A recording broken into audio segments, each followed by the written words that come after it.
Baraza Kuu la Wazee wa Koo za Akamba wametetea uamuzi wa kufanya kazi na serikali ya kitaifa, wakisema kuwa ushirikiano huo unalenga kufungua milango ya miradi ya maendeleo katika eneo pana la Ukambani. Wakizungumza wakiwa mjini Kitui, viongozi hao wakiongozwa na Katibu Mkuu David Maeke walitangaza kuunga mkono ajenda ya Rais Ruto, wakitaja mafanikio katika sekta za nyumba za bei nafuu na miundombinu ya barabara.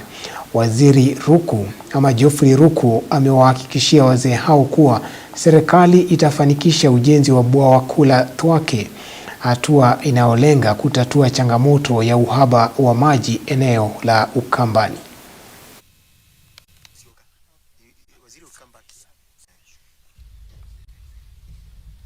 We have seen a lot of improvement in housing schemes. Roads are being opened elsewhere, markets and other things.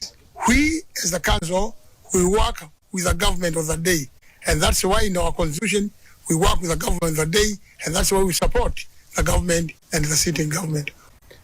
Na serikali yake inahudumia wananchi wote wa taifa letu la Kenya, na haswa wananchi wa Kitui, wa Makueni na Machakos kwa njia ambao iko sawa sawa.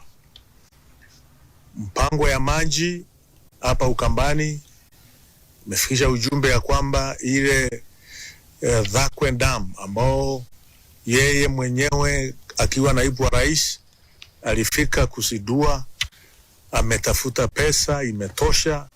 Mwezi ambao ujao ndio hiyo Thwake Dam itaendelea kujengwa ili wanakaazi wa Makueni waendelee kupata maji ya kutumia katika maboma na vile vile kwa ukulima wao.